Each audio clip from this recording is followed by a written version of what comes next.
thing. You cannot just say, okay, I want as a outside investor, perhaps, oh, I just want to develop renewable energy in Indonesia, whatever it takes. No, cannot be like that. You have to be very, very location specific.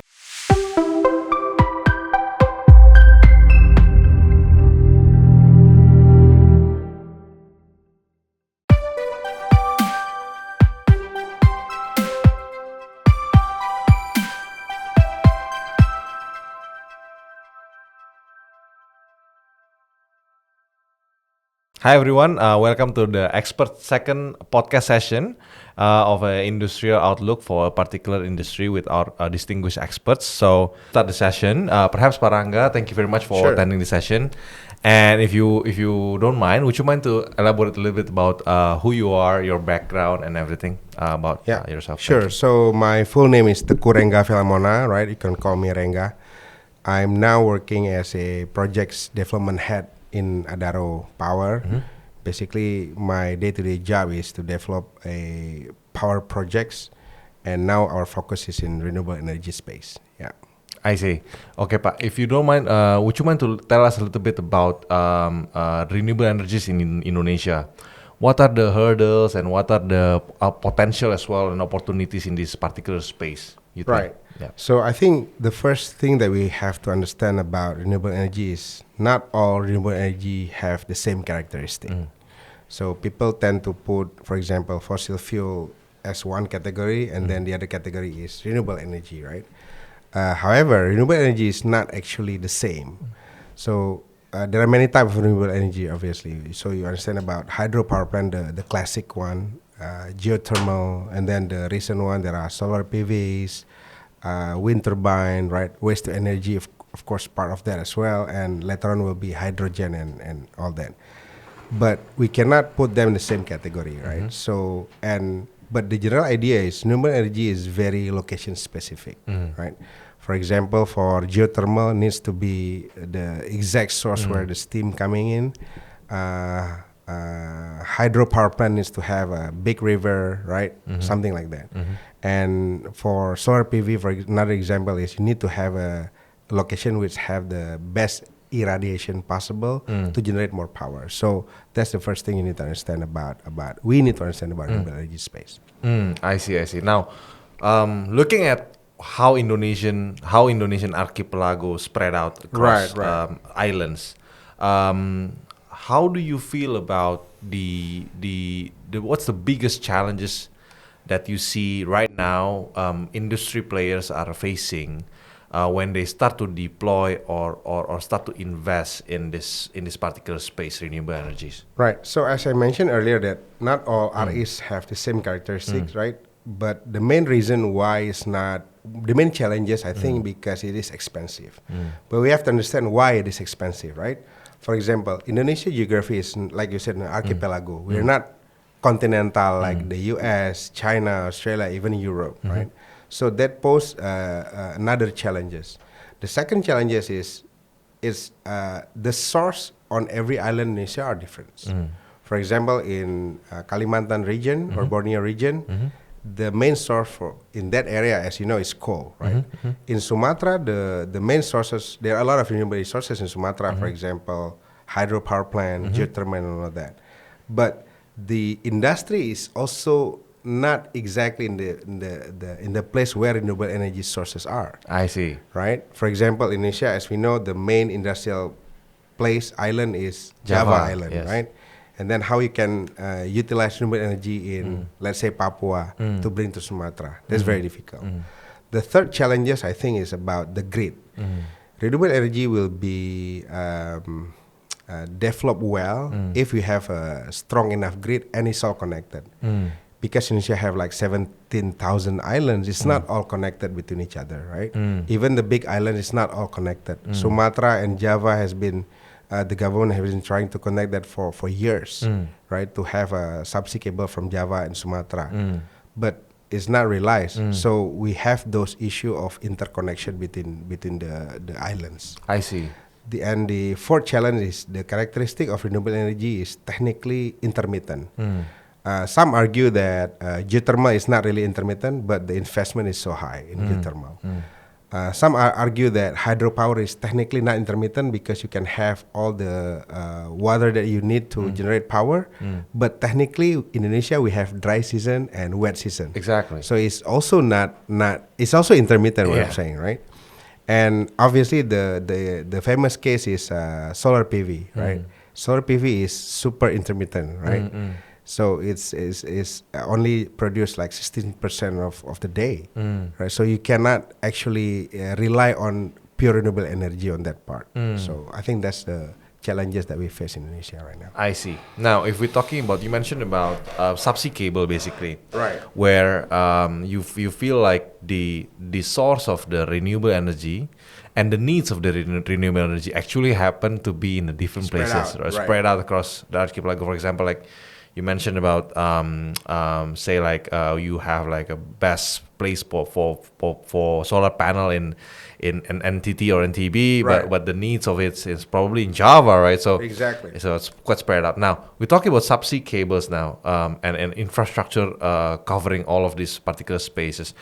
Who are the ones that responsible to make these subsea cables? Is it the players, industry players, or is it like there is a specific government agencies that actually being appointed to develop this kind of infrastructure? Well, it's not so easy to answer, right? For us, private companies, our main objective is to get revenue, right? To get revenue, of course, we want to help Indonesia and all that, but the main objective is to gain revenue, right? Exactly. And in Indonesia, electricity business is highly regulated. So you need to have a project initiated by the government, or you created a demand by yourself. For example, I want to create some industrial complex, let's say in Sumatra, right? I need to find source of power, so I try to find the cheapest solution and high power that I can get within the area, right? Now, if you say that we want to connect all the renewable energy in Java and Sumatra, those spectrum is more macro, and I think it should be by the government. Okay. However, also the government face challenges because subsea cable is not cheap to build. Exactly. And high risk, right? And you also need industry as well. So it's all circling back to we need to spread out industry more in Indonesia. So we should not only rely on the interconnection of the grid. I see. For example, I actually commended the initial idea that we need to build more industry in, let's say, Kalimantan. IKN now is there, right? It should be utilized with the renewable energy sources from within the area because that's the cheapest possible way. Understand that to connect all the island Indonesia is a great idea. However, it is expensive. And we are a growing country, right? I know that we plan to be a high-income country in the next few years, but we're still growing country. And growing countries needs reliable and cheap power. Right? So, and if we try to force connecting all the islands, will be very, very expensive, and the government cannot focus on development. So, I don't think this is a chicken and egg issue. In my opinion, you need to grow industry first, and then power will come along. Let's say in the near future, in a perfect world, Java and Sumatra is both growing at the same rate, the same level, right? Perhaps we don't need to have a connection anymore, right? Of course, it will be great to have connection, but that's the main point, that we need to grow industry as well. I see. Because renewable energy or electricity in this matter is just a supporting infrastructure to develop the economy, not the main one. Correct. Say, for example, at the end of the day, it's just whether you can source the cheapest source. Right, exactly.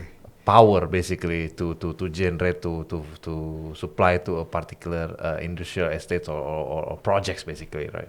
Right, exactly. Now, if we're talking about that, I mean, like, for example, we see like there's lots of industrial estates in Java. Right. Well, there's also now they're being developed in new industrial estates in Kalimantan, right? Now, how do you feel like? Definitely, in my opinion, it could be, most likely would be cheaper in Kalimantan to procure the electricity, right? Since you're closer to the source. But how much cheaper, Pak, you think? So there are many factors, right? So if you're talking about renewable energy, different sources have different characteristics. Like I said, different location, right? The easiest one to develop definitely is solar PV. However, we should not look at solar PV as a pure power business. It's actually a property business because you can produce a megawatt based on the footprint or square meter that you can install, right? Now, why in Kalimantan could be cheaper? I'm not saying it will be cheaper, but could be cheaper than Java is because the property value or the land price in Kalimantan is much cheaper. Yeah, cheaper, right?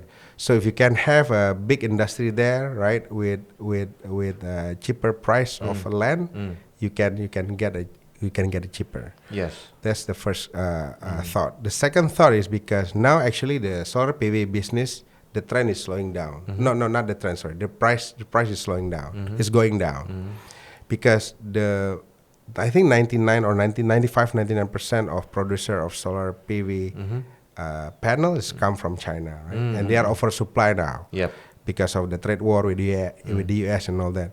So I think this is the right time to develop solar PV and to get it cheap.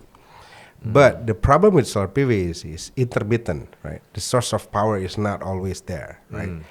In order to develop the industrial projects in Kalimantan, for example, you need to have a full load power, right? Base load basically. Base load power. And you cannot get base load with solar PV. Now, how to get base load? You need to have energy mix as well. You cannot rely on solar PV alone. Of course, battery technology is good, but as you perhaps know, battery technology is also very expensive. Yeah, indeed. Right, so you can get a lower price on solar PV, but if you want to make it base load, you have to install battery. Now the price will be the same if you build in Java, right? Yeah. So what I'm trying to say is the good to have a solar PV or any renewable energy in outside of Java, but that renewable energy needs to be mixed with a baseload power source, right? One of the baseload power source is hydropower projects. However, hydro also depending on location.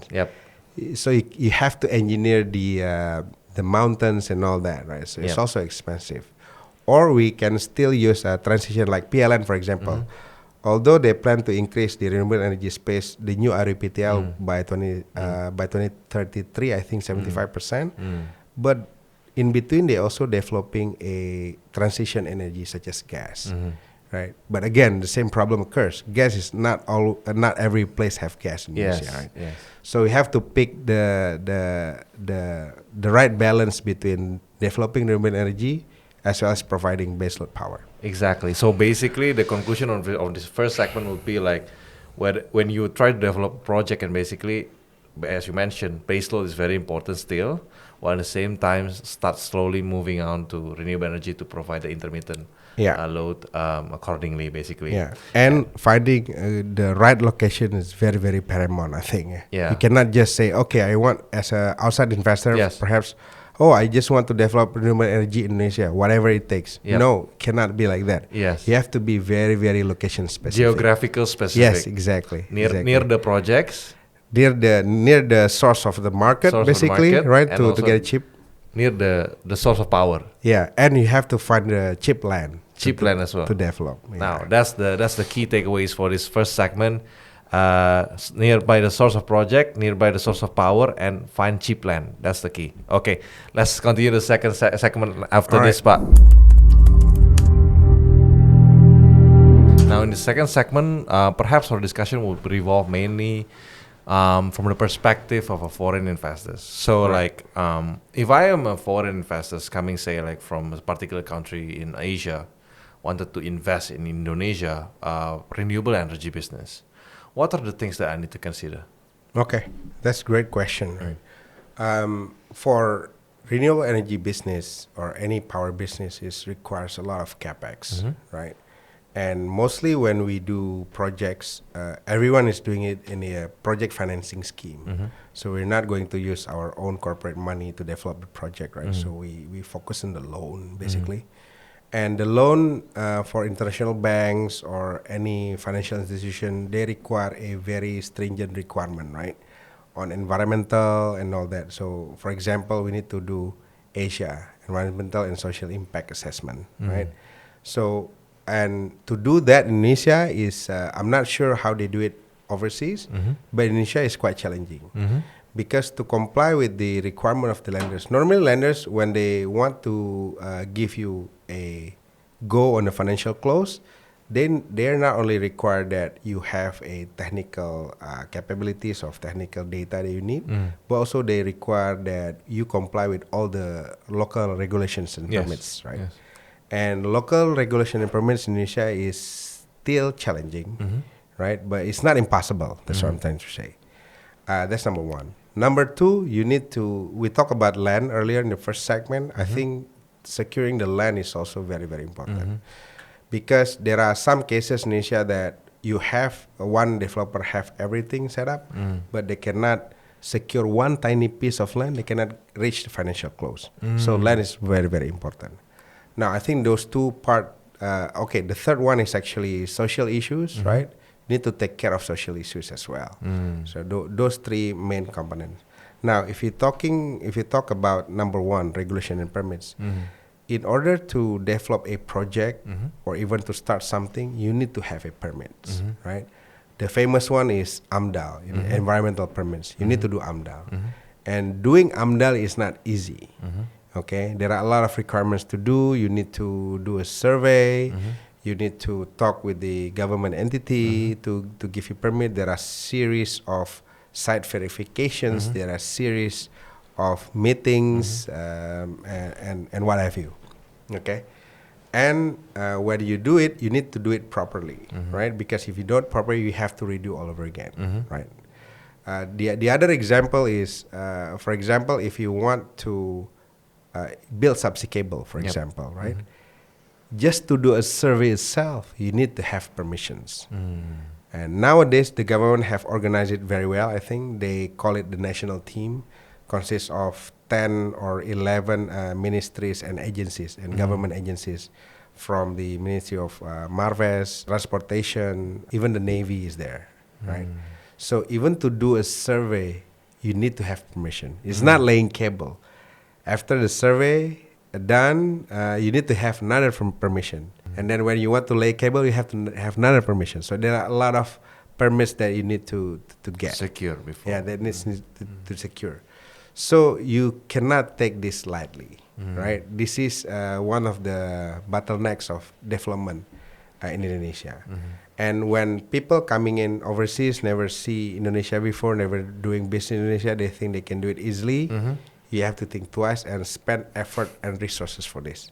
You cannot take it lightly. You cannot take, like, for example, hiring one country manager in Indonesia. Oh, you do all the stuff. No, you need teams. Basically, you need an army. You need an army to handle all of this. All these development things, development costs and everything. Exactly. Especially like a private company, right? When you meet the government, it has different style. They have their own style which you need to respect and you need to be able to deal with, right? That's number one. Number two, when dealing with social issue, for example, right? Social issue coming in not only from during the project's construction itself, but even before, right? For example, you bring your expert from, I don't know, overseas, coming in to do a survey, and you didn't talk to the guy, the village leaders and all that. What do you think they will do? They will kick you out. Yes. Right? Those are the things that you need to do. Okay, Pak, you mentioned about social aspect just now, and would you mind to elaborate a bit on the third factor? Yes, the third factor is land, right? So people take lightly about land, right? So land is a very, very complex issue in Indonesia. It's not because of the commercial aspect. For example, we all know that Java is more expensive than Kalimantan or Sumatra, right? But it's not about that, but it's ability to acquire, right?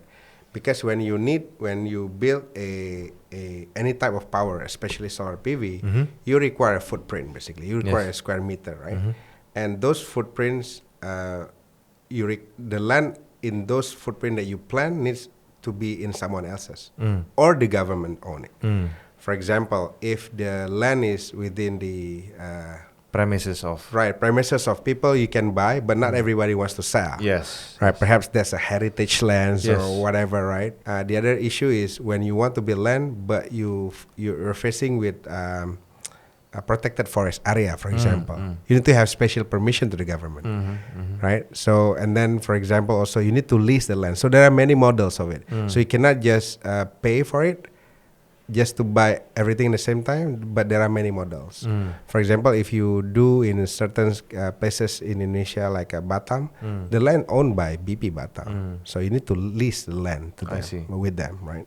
So all of these matters needs to be carefully planned and thought out very clearly before you start. And for big developers like ourselves, right, land issue is the most important issue. So whenever we do a project, we need to secure land first.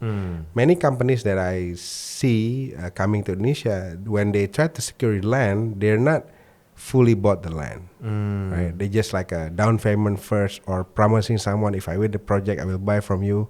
By the time they're in the project, do you think that guy who sell the land with X number will sell at this X number? No, they will be like X plus plus plus, right? Definitely, because they know that you get the project now. Right, exactly, right. So those type of strategy needs to be think carefully, I think. Yeah. So basically, you were saying like it would be best if you secure land first, entirely bought it, or like. Well, depending on the strategy, if you are very sure that you can get it later, of course, it's less money to spend up front, right? But the main point is you need to secure the land no matter what. So that's the main point, right? The strategy can be different case on case basis, but you need to secure the land. I see. If you're taking like case by case basis on a particular project, for example, let's take a solar panel, say a geothermal, for example. Right. Would you think how would you think the strategy is different in terms of land acquisition for these two particular projects? For solar PV, right, normally we want it to be in a relatively flat surface because it's cheaper, less civil work and all that, right? So you don't go to the mountain area where it is difficult. So for solar PV, most of the time it's a commercial agreement, meaning that you buy from someone who have a land and you deal with that. With the person, the price and all that. You need to secure it immediately. And normally solar PV not so far off in the woods, right? So you don't need to build large infrastructure. So that's for solar PV. For geothermal, it's different case. Because geothermal mostly is in the mountain area. And mountain area has, who own the mountain area? It's government. Yeah. Right? So it's a protected forest and all that. So you have to apply for permits for that, right? Yes. And I think, I'm not really sure about the regulation, but for power, some of them are exempted, but you still need to process the permits, whether that area can be used to develop a power project or not. That's the first challenge on geothermal. The second challenge on geothermal is access, infrastructure. So when you're thinking about buying land or acquiring land, even from the government or the public or the people, right? You need to think about infrastructure.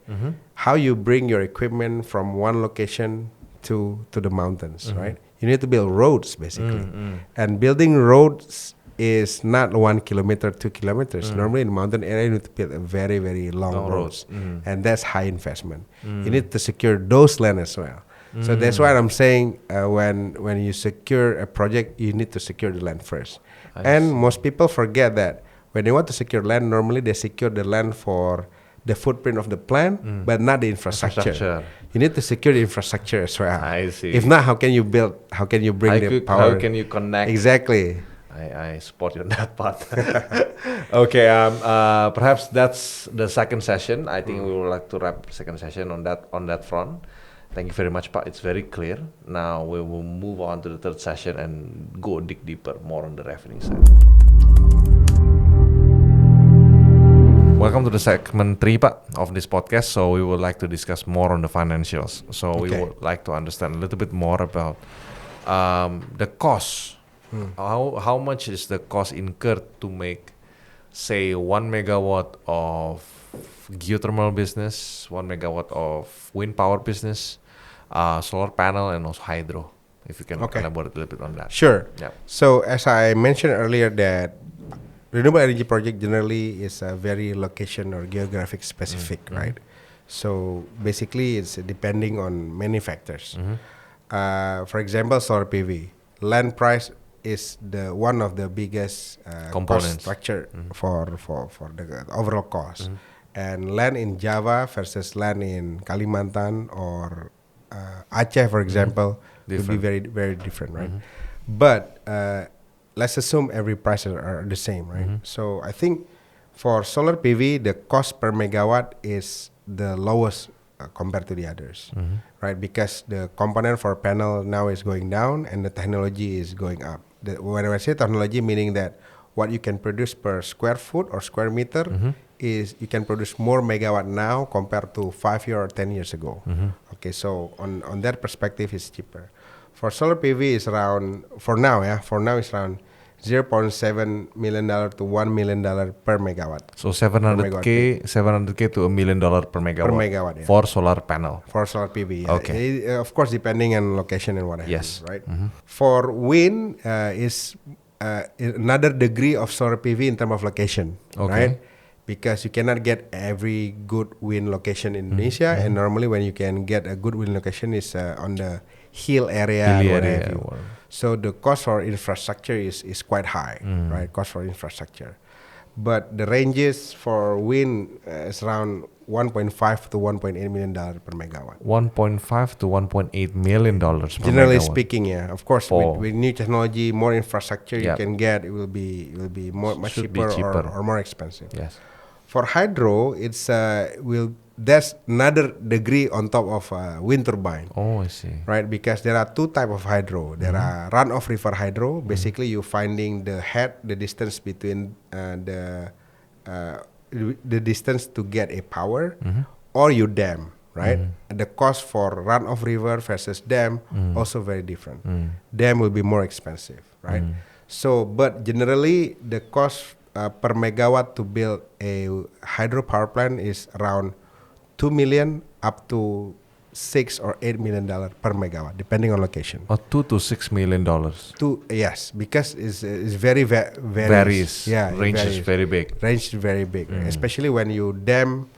You have to basically flooded some areas, right? Oh, I you need see. to clear it out. So you cannot assume it's the same. I see. Yeah. And geothermal, I'm not really familiar with geothermal, to be honest. I'm not handling geothermal right now, but there are two aspects of geothermal: exploration and exploitation, right? For exploitation, when you want to confirm whether you have a geothermal source there, you need to bore, right? And the cost for that is, you need to drill, basically. The cost for that is high. I think cost per bore is $5 to $7 million, right? That's outside of infrastructure cost and all that. But the cost to build the plant itself is not that high. It's around $1 to $1.5 million per megawatt. But the overall cost is high because you have like infrastructure and everything. Two stages, right? Yeah. Exploration and exploitation. Okay, understand. But the good thing about all of this, right? The next question perhaps will be why people going with renewable energy, although it's expensive, right? The maintenance cost is very cheap. The OPEX is very cheap. For hydro, basically, it's almost non-existent maintenance cost. Okay. Of course, you need to take care of the area within the dam to make sure that there's no rocks coming into the channel and all that, right? Geothermal, you need to fix the pipe now and then, but the cost is very, very cheap. Very, very cheap. So if we're talking about cost, now you have been talking about the renewable energy cost, capex to make 1 megawatt, basically, right? Right. But now let's compare it to, say, like coal-fired power plant. I see. How much is the cost? Well, nowadays nobody built coal-powered fire anymore. Nowadays, back then it's quite cheap, right? Quite cheap. For 1 megawatt? Per 1 megawatt, I think rule of thumb is less than $1 million. I think I would say 1.8 to 1.1 million dollar if it is ultra super critical coal fire. 1.1? 0.8 to 1.1 million dollar per megawatt. Oh, 0.8 to 1.1 million dollar. 800k to 1.1 yes, million. Exactly. Because it's depending on the technology as well. I see. Whether you use Japanese technology, Korean, German, or Chinese technology. It's different. Right. So differing technology has different price ranges, right? I see. And then for coal-fired power plant, there is what they call ultra super critical power plant, more efficient, more expensive. I see. So if you see on that perspective, the range could be bigger actually, 0.5 to 1.1 million dollar. I see. But if I took like the best technology Yeah, available, yeah. I think it's 0.8 to 1.1. It's the best already. Yeah, I think so. I think Wow, so. it's quite stark difference between. And although there's a fuel cost less, for example, coal, right?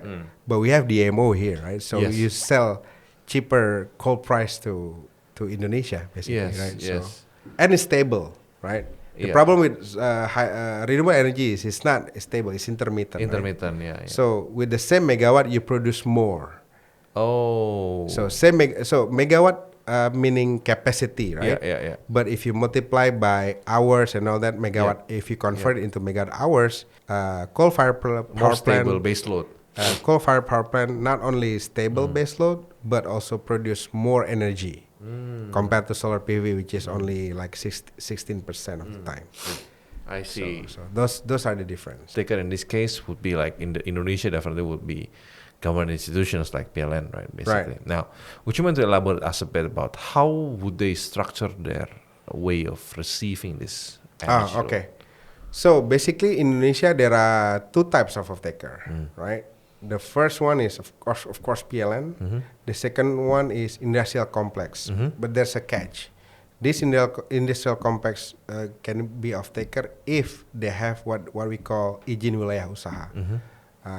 Permits lah basically to sell electricity. Okay. So these companies either build their own power plant and selling to their tenants, or they work with somebody else to buy the electricity and sell to their tenants. Basically, that's it. In the old days, with PLN, for example, right? When the coal-fired power plant era, PLN structured their costs by components. For example, capex component A, and then there's operation maintenance different components, fuel is different components, and transmission line is different components. So you need to understand these components separately. For capex, it's easy, right? Basically, how much money, and then you divide it by how long you want to receive the payback for it. It's easy. For transmission line, normally in PLN cases, is that they want you to build, they want developer to build, and then hand it over to them. So it's a BOT, but they will pay you through tariff.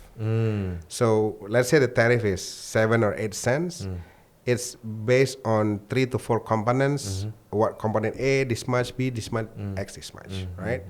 Fuel, for example, coal-fired steam power plant, right? Require fuel from coal, right? They have formula to determine the tariff that they need to pay for the coal, right? So, for example, developer buying coal from other sources, but PLN pays the coal that we produce to fuel our power plant through tariff as well. So it's very complex. Nowadays, they try to simplify it, but the main thing remains is that previously what makes PPA with PLN is very, very attractive for us is because for developers is because they have what they call take or pay concept. For example, you promise to deliver X megawatt, right? Yep. And the take or pay can last for 15, 20 years. So if we can produce like say 100 megawatt, but PLN don't buy, they have to pay still. They still have to pay. They have to pay. But Nowadays the trend is going different way. Okay. It's now so there are two components: take or pay and take and pay. Usually the take or pay component is much longer than the take and pay.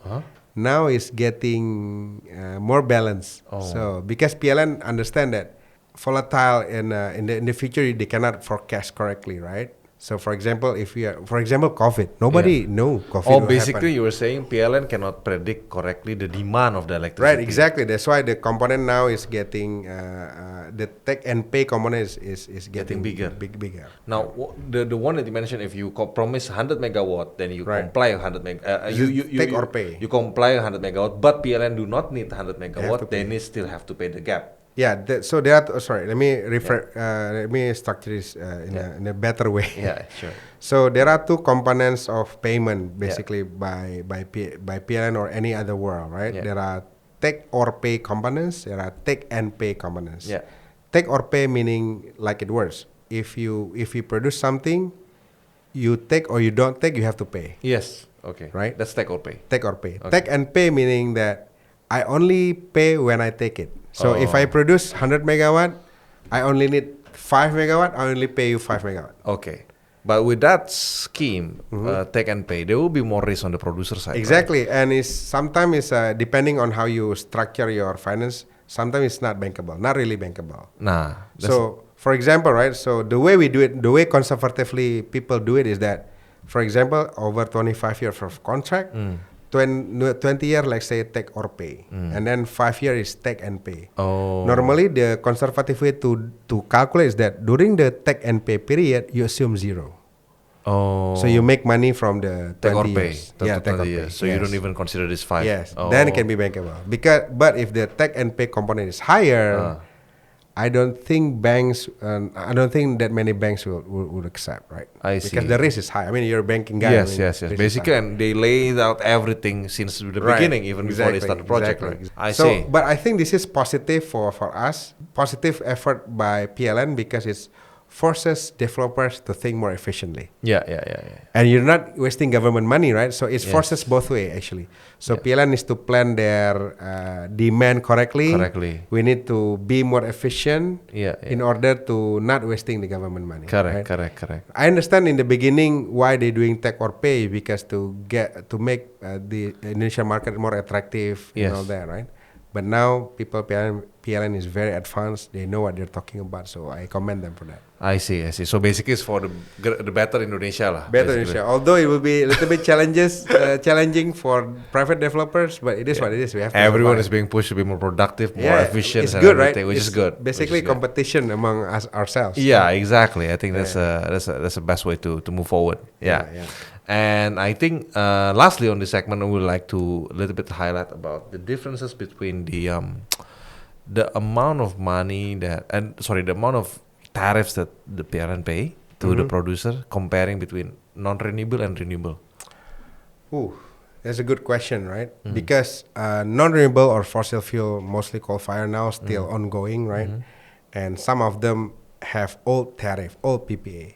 So when you see a tariff, it's not about the capex only, but about the deal as well. Yes, the overall components. Yes, take or pay or take and pay. Yeah. It will determine your tariff, right? For example, if take and pay at small, for us we assume zero, so the tariff will be higher. Yeah. Logically, that's the way to think about it. Exactly. Yeah. Tariff will be higher. Nowadays, is more balanced. Okay. But I've seen trends now is that renewable energy tariff is going down. Going down. One of the reason why it's going down is because there's a trade war between the US and China, so the components are getting cheaper right now. Right, we are more advanced in financing scheme. We can get better loans, right? So I think that's what makes renewable energy price cheaper now.